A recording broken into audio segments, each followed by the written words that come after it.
Buenas tardes, soy Fernando Munive, concejal del municipio de Mineral de la Reforma. Nos encontramos el día de hoy nuevamente en un frente a frente. El día de hoy me acompaña el maestro Joel Sánchez. Es un abogado y periodista hidalguense.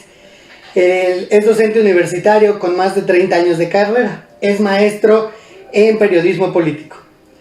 Buenas tardes, maestro, ¿cómo se encuentra? Buenas tardes, Fernando. Antes que nada, agradecerte el espacio. Siempre es un gusto compartir contigo en cualquier espacio en el que nos encontremos.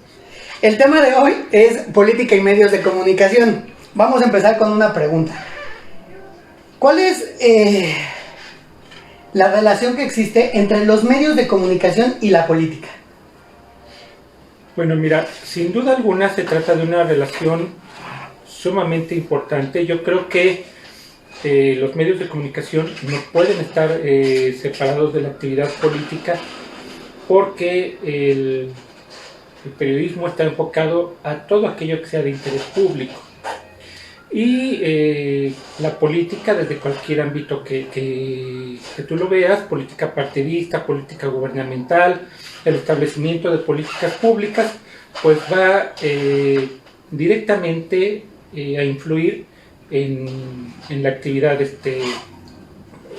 en favor o en contra de la sociedad, y es ahí donde los medios de comunicación tendrán un rol importante dentro de la sociedad. Importante, primero en mantener informada a la población, y además no se puede negar que desde los periódicos, las revistas, radio, televisión, los portales de internet, también se hace política.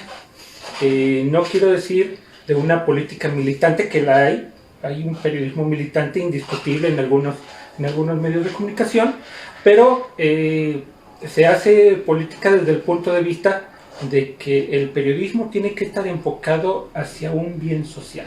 Entonces, no hay duda, están estrechamente vinculados, y qué bueno. Hablas de este acercamiento social de los medios de comunicación. ¿Cómo se liga directamente los medios de comunicación actualmente con la sociedad? Bueno, creo que el vínculo social cada vez es más estrecho, es más cercano. La gente, aprovechando ahora el detonante de las tecnologías, se acerca a los medios de comunicación a través de sus redes sociales. Nos hacen llegar información, nos hacen llegar denuncias. La gente utiliza sus propias redes para difundir cosas que después son retomadas también por los medios de comunicación. Entonces, la relación es cada vez más cercana, más estrecha. Creo que eso es de celebrarse. ¿Por qué? Porque yo pienso que antes de esa revolución tecnológica que permitió ese acercamiento, los medios estábamos, diciéndolo así, mucho más cerca, pero no de la sociedad. Los medios estaban más cerca del poder político, del gobierno en turno, de los funcionarios públicos, los representantes populares en turno. La relación no era directamente con la sociedad, era con los gobiernos y apegado prácticamente a los intereses de los gobiernos. El hecho de que ahora la sociedad se acerque, denuncie, te brinde información, pues abre la oportunidad de un canal diferente, alejarse del sector oficial para acercarse a lo que realmente debió ser siempre, estar al lado de la gente. O sea, caminar este paso de caminar el periodismo junto con la sociedad, es de lo que se está hablando. Sí, por supuesto. Ese debería ser el objetivo esencial del periodismo. No se cumplía realmente de manera plena, pero sí se está acercando mucho más. Tú eres un excelente politólogo, conoces perfectamente que la ciencia política va orientada precisamente a buscar ese acercamiento y bienestar social, que es lo que también debe ser el periodismo. Ok, venimos de un proceso, de una pandemia que complicó todo el contexto social. ¿Cuál es el cambio que han tenido los medios de comunicación frente a este proceso, frente a este contexto que se nos presentó en este 2020? Sí, estoy de acuerdo contigo en que venimos de una complicación, pero quiero ser más puntual en decir que no salimos de esa complicación. Este, Al contrario, estamos frente a un cambio que viene a transformar absolutamente nuestra forma de relacionarnos, de conducirnos con los demás, de comprar, de vender, pero también de informar. Los medios de comunicación, a diferencia de lo que ocurría antes de la pandemia, pues no están haciendo, sí están haciendo su trabajo, pero no están haciendo el trabajo de calle que se decía. Se ha cambiado, por ejemplo, la dinámica en cuanto a lo que se refiere, por decir, las conferencias de prensa ahora ya están migrando a una modalidad virtual, mientras que antes eran presenciales. La cobertura, por ejemplo, del proceso electoral y las campañas, pues también fue diferente. Entonces, el trabajo de los medios de comunicación con motivo de la pandemia no nada más se ha transformado, sino que se ha influenciado por las dinámicas de la sana distancia, de todo absolutamente viene a cambiar. Muchos reporteros están haciendo trabajo en casa, redactores, editores, todo absolutamente. O sea, el hecho de que actualmente nos encontremos aislados, ¿ha cambiado algo de cómo se ve el periodismo político? ¿O cómo se realiza? Sí, definitivamente que sí. Tal vez no se note la diferencia en el producto, pero sí en lo que se refiere a la elaboración. Quiero citar un ejemplo. Hace unas horas antes de venir para acá, bueno, en el ínter entre la comida y venir para acá, tuve una entrevista con el secretario de Salud, pero no por cuestiones específicamente de la pandemia, sino por una serie de carencias que se registran en un nosocomio. Fue una entrevista a distancia, fue una entrevista vía telefónica, pero también en campaña estuve haciendo entrevistas a través de cierta plataforma. Una plataforma, StreamYard, valga el comercial, porque además es muy buena. Y el hacer una entrevista cambia la forma de preguntar, la forma de responder, la forma de replicar, que como era antes, mucho más sabroso así frente a frente, ¿no? Y a ver, discúlpame Joel, pero no me estás diciendo lo que yo te pregunte, ¿no? Sí cambia, definitivamente. Ok, eso es importante. Se hablaba de los medios de comunicación. Tú te encuentras en ese punto de los medios de comunicación. ¿Cuál es tu relación con la política en general? O sea, ¿cómo te relacionas? ¿Cómo un periodista político debe generar esa relación? A ver, el periodismo político está orientado a atender todo lo que sea de interés público. Cualquier cosa, sea cuestiones de salud, sea cuestiones de desarrollo económico, social, todo. Entonces, pues tiene uno que establecer el trabajo y el cortejo a las fuentes, por supuesto, de información. Lo que te decía hace unos minutos de lo que estábamos publicando de un nosocomio, de sus carencias, bueno, pues tiene uno que tener quien te nutra de información ajena a la información oficial, porque ellos te van a pintar lo bonito y la gente del nosocomio te va a decir lo que realmente vive.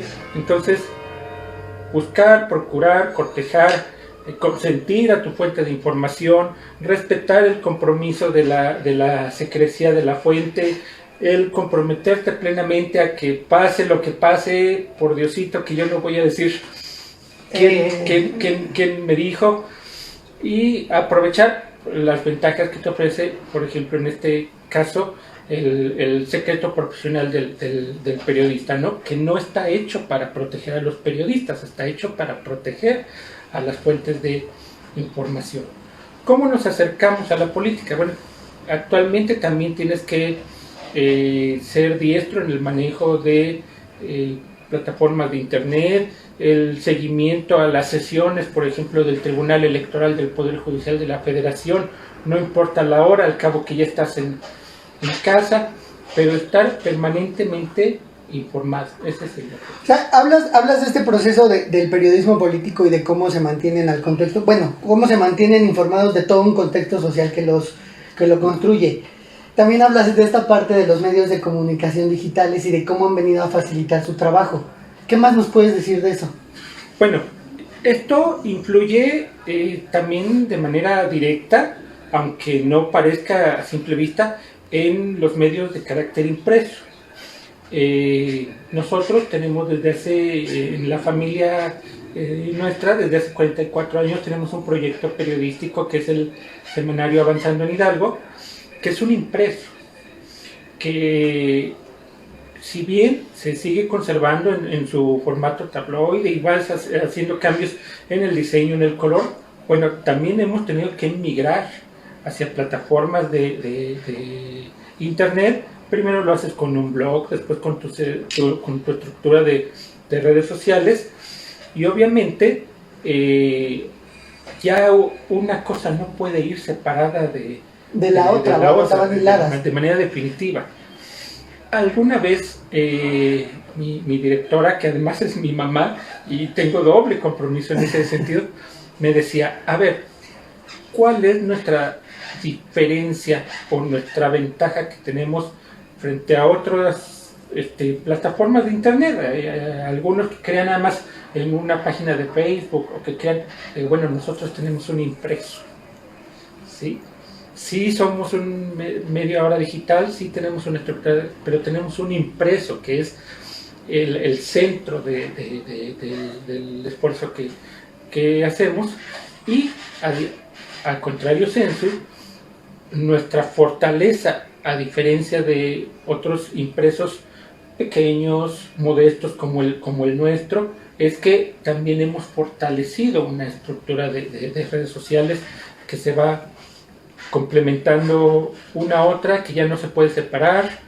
Yo ya no entendería el periodismo sin la parte sociales virtual, y no haría yo la parte virtual si no contáramos con el impreso, porque yo siento, al menos eso quiero creer, que ese es nuestro plus, que tenemos un producto que enseñar y que mostrarle a la gente si está bien, si está mal. Por lo menos sí te puedo decir que lo hacemos con todo el corazón. Ok, existe un contexto en el Estado sobre una política general. A través de los medios de comunicación, ¿cuál es su postura de los medios de comunicación? En este caso únicamente el tuyo. Bueno, nosotros hasta donde es posible, y debo de reconocerlo con absoluta franqueza, tratamos de ser imparciales en el manejo de carácter informativo. Y digo hasta donde es posible porque hay algo que la gente difícilmente comprende o lo acepta. Los medios de comunicación también somos empresas, también somos negocios, pagamos salarios, impuestos, tiraje, servicios, y para pagar eso se necesita tener ingresos. Entonces vendemos publicidad, lo mismo vendemos un anuncio que te hacemos una campaña política, ¿sí? Lo mismo vendemos un robaplana para un anuncio de turismo, que una entrevista para un candidato del partido político que sea, ¿no? Entonces luego dicen, es que tienen más preferencia por un candidato porque a no lo publicaron. No, a ver, espera. Nosotros somos una plataforma de información también. Si algún candidato la aprovecha, paga por el servicio, tiene su espacio. Y en materia informativa, una cosa es vender espacios, comprometer espacios, y otra cosa es comprometer el criterio. El criterio, la opinión, las posturas editoriales, las columnas no se venden. Son incómodos, somos molestos a veces, ¿sí? Qué bueno porque no nacimos para aplaudirle a nadie. La entrevista que tenía yo hace rato con el secretario de Salud era porque el señor estaba verdaderamente molesto porque yo publiqué lo que te digo del hospital. Bueno, pues ni modo, ¿verdad? Esa es también parte de la función. Entonces existe también esta lucha dentro de los medios de comunicación y como tal la política. Existe este asunto ríspido. Bueno, mira, a mí la política, soy maestro en periodismo político, tú lo sabes, no me gusta la política partidista. Quiero ser muy preciso, la política partidista me parece, en muchos casos, no puedo generalizar, pero en muchos casos me parece sucia, traidora, nefasta, que engaña a la gente. Hablamos de una política tradicional. No, la política partidista. Okay. ¿Sí? No quiero ponerle una marca porque lo mismo te engaña Morena, el PRI, el PAN, el que sea. Pero esa es la política que no me gusta. Pero hay una política que merece atención, cobertura, mucho. Por ejemplo, las mujeres presidentas del DIF muchas veces trabajan mucho más que sus maridos alcaldes, y no se les da la cobertura, el reconocimiento, el espacio. Y eso es política, porque es una política pública y es el rostro humano y sensible de la política en los de la administración municipios. Como tal, ¿no? Y así podemos referirnos a muchas cosas, no nada más en el DIF. Hay otras políticas públicas que van ahora orientadas a garantizar una mayor seguridad en general, una política pública como lo son lo de las cuestiones de las becas de manutención, las becas de transporte, que a veces hasta una bicicleta les dan a los chavos, pero es algo verdaderamente bonito. Eso es la parte bella de la política. Sí, estaba buscando otro término, pero es la parte bella de la política y así hay que decirlo. Entonces, la política me gusta, me siento un hombre político, pero muy alejado de que me guste la política partidista, lo que son las dirigencias. Acabas de tocar un tema importante. Como medio de comunicación al cual perteneces, bueno, como parte de... ¿Cómo relacionas esta bella política a los medios de comunicación? Bueno. ¿Qué relación tendrían? Mira, tienen que ver, pero muchísimo. El medio de comunicación, el periodismo, no el medio de comunicación, ojalá que todo el mundo lo entendiera como un servicio social. Ojalá que todos se dieran cuenta que el periodismo es una oportunidad de servir y de hacer bien y de contribuir a la transformación de las cosas. Mira, Fernando, te voy a platicar. Hace 15 días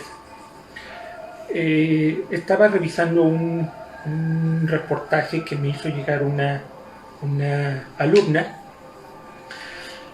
Ella vive en una comunidad donde no hay energía eléctrica, ni siquiera tiene agua potable en su casa. En una comunidad que no creas que está en la Sierra o la Huasteca, no, está en Tepeapulco, Hidalgo, ¿sí? Y a pesar de las carencias, la joven cumplía extraordinariamente con su trabajo académico. Tiene ganas de hacerlo, sin duda. Y cuando les dije, a ver chicos, quiero que hagan un reportaje en individual que esté a su alcance, que no se pongan en riesgo con lo de la pandemia, ella decidió hacer un reportaje de las carencias, de las necesidades, de la forma de vida de su comunidad, con la esperanza de que en algún momento llegue a representar un beneficio. Entonces el periodismo es un servicio social que se junta con la política cuando el político de cualquier partido, de cualquier nivel, y de cualquier área buscan el mismo Que sería, objetivo de manera paralela. que sería bueno, centrarse en la sociedad. Sí, claro, ese debería ser nuestro primer objetivo para llegar. Ok, ¿qué ha pasado? ¿Qué ha pasado en ese lapso? Ahí, bueno, tenemos una historia de medios de comunicación bastante amplia. ¿Qué ha pasado que ha desvirtuado esta concepción del buen periodismo y de la bella política a lo que tenemos el día de hoy? Mira, no le voy a echar la culpa a Andrés Manuel López Obrador, pero si nos ubicamos en el momento y punto actual, 9 de diciembre del año 2020, te puedo decir que todas las mañanas, a las 7 de la mañana, desde el púlpito presidencial, se lanza una serie de improperios, denostaciones, descalificativos y una serie de resentimientos y rencores en contra de los medios de comunicación, aprovechando el poder de la presidencia. Y que de esos 30 millones que votaron por este señor, los 20 o 22 que todavía están con él, fanatizados completamente, no razonan si tiene razón o no tiene razón. Ellos simplemente dicen, criticas al presidente, es que eres chayotero. Algún día tuve el atrevimiento de preguntarle a una persona, oye, ¿me puedes explicar qué quieres decir con eso de chayotero? Es que eres un chayotero. Entonces, pues ya no meditan si tienen razón o no, ven la crítica como un ataque y no como una oportunidad de cambiar, de mejorar las cosas. Ven al reportero como adversario, lo ha dicho así el presidente, ¿no? Ahora sí que son sus palabras, mis adversarios políticos. Y entonces eso es lo que hace que no a mí, no a ti, hay muchas, casi la totalidad de los medios de comunicación los vayan conceptualizando como los malos. Ok, acabas de tocar un tema muy importante. La lucha que tenemos actualmente de nuestro presidente con los medios de comunicación. ¿Qué ha traído de consecuencias esto? Bueno, al presidente le ha traído la oportunidad de seguir con un alto nivel de aceptación, porque todos los días hace propaganda política, porque se mantiene haciendo proselitismo como si estuviera en campaña, y a él le ha sido redituable eso de que vean, yo o estás conmigo o estás contra mí, ¿no? Que además se vale, es un estilo, es su política. A los medios de comunicación le han traído también pues la necesidad, que yo celebro muchísimo, de que lo que publiquen lo documentes. La necesidad de investigar un poquito más a lo que estabas acostumbrado antes de que te desmientan, ¿sí?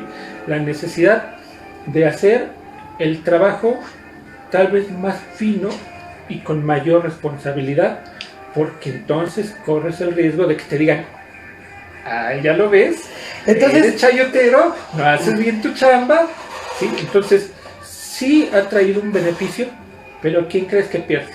Los medios de comunicación.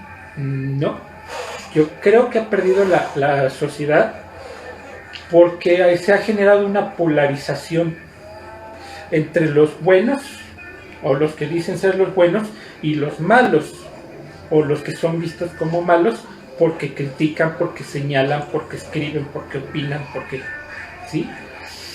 Y esa polarización no beneficia a nadie. Una sociedad que no está unida no avanza. Y en México tenemos tantos problemas, tantas necesidades, el gobierno, los medios, la sociedad, con una pandemia sin precedente, con una crisis de salud sin precedente, una crisis económica sin precedente y una crisis social que también se refleja en lo moral, porque digo, todos hemos visto a gente que está completamente acabada moralmente por lo que está pasando. Y ante eso, lo que menos ayuda es estar divididos. Acabas de tocar un tema muy, bueno, importante y delicado a la vez. Yo considero que los medios de comunicación resultaron ser el antagonista perfecto de Andrés Manuel López Obrador. Es nuestra chamba. Efectivamente, no existe un antagonista político actualmente bueno, que le dé el contexto que él está buscando. Por eso viene tanta desestimación a los medios de comunicación. O son los mismos medios de comunicación que no han sabido generar un discurso alterno al que genera el presidente. No, al contrario, los medios de comunicación sí han generado un discurso alterno al del presidente, pero ojo, no al presidente Andrés Manuel López Obrador. Hubo un discurso alterno y contrario al del presidente Enrique Peña Nieto, si no, nunca habría llegado López Obrador a donde está. Hubo un discurso alterno y contrario a la guerra contra el narcotráfico de Calderón, al mal gobierno de Vicente Fox, y también hubo un discurso contrario a los gobiernos peronistas anteriores. Mira, Fernando, mi papá y mi mamá, ambos padres, son periodistas.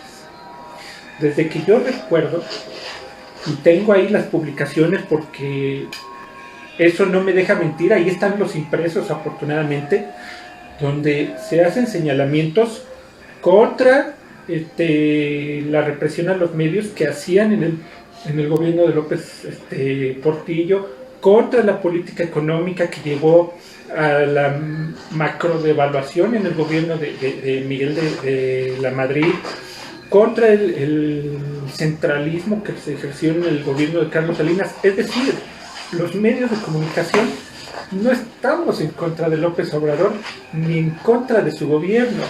Los medios de comunicación estamos para señalar lo que él hace mal, como se ha señalado con los anteriores medios. Eso que dice ahora de que viene a decir el presidente de que antes nadie decía nada, por Dios, si nadie hubiera dicho nada, él seguiría allá encerrado en Tabasco. Entonces es parte del discurso que él se apropió para generar ese... Sí, claro, el presidente, a él le es muy redituable políticamente el crear adversarios, el cultivarlos, ¿sí? Y le es rentable, es decir, ellos son mis adversarios y yo soy bueno. Ok. ¿Cómo ves a los medios de comunicación en un futuro respecto a temas políticos? ¿Qué es lo que se les viene? Bueno, yo veo a los medios de comunicación cada vez más combativos. Ahora tienen que ser mejores investigadores, tienen que ser más profesionales o profesionales, porque algunos siguen sin serlo. Y creo que si los compañeros reporteros entienden el mensaje que nos está dando la vida, la política y la sociedad, también tendrán que buscar una mayor profesionalización, una mayor y mejor actualización en lo que se refiere a lo académico, a lo técnico, a lo tecnológico, para poder ofrecer una mejor labor. Si ellos lo hacen así, veo una prensa sumamente fortalecida. Si dejan pasar la oportunidad que nos da la vida de buscar cada quien por su cuenta el hacerlo mejor, será una prensa doblegada, agachona, diría un autor, como durante muchos años no fue. Una prensa vendida. No es una prensa vendida. Si tú ves el libro de Rafael Rodríguez Castañeda, que se llama así, Prensa Vendida, se refería más que a una prensa vendida, a una prensa sumisa. Porque le hacían caravanas al presidente en turno, a los gobernadores en turno, porque el Día de la Libertad de Expresión se utilizaba para entregarle un pergamino al presidente Miguel Alemán agradeciéndole que permitiera la libertad de expresión, por Dios, ¿sí? A eso se refería, eso de la prensa vendida. Vendida, pues yo, si es en ese sentido, pues yo diría regalada, porque sí, no pagaban.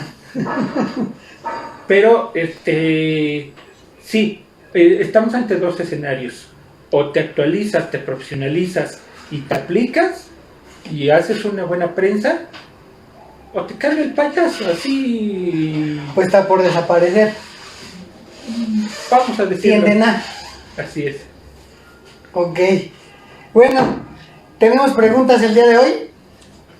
Pues de mi parte sería todo. Muchísimas gracias. Les agradezco mucho el tiempo. El maestro Joel. ¿Alguna otra cosa más que decir, maestro? Únicamente me queda agradecerte, Fernando, reconocer tu iniciativa, tu disposición por crear y generar espacios. Esto es verdaderamente importante. Tú eres un politólogo muy bien formado, aparentemente ajeno a los medios de comunicación, pero estás dando alternativas a la gente, y eso nos obliga a nosotros a hacer las cosas un poquito mejor, un poquito más completas. La gente quiere espacios como los que tú creas porque tienen algo que a la prensa se nos ha ido. Tienen la confianza social de que, este no está vendido, este no está, sí. Entonces, es muy, muy bueno, valoro mucho lo que estás haciendo. No, yo le agradezco mucho a usted, a todos los que nos están viendo, también les agradezco mucho. Este fue un frente a frente más. Nos vemos la próxima sesión, bueno, en el próximo video. Recuerden, una acción hace la diferencia. Muchas gracias, nos vemos.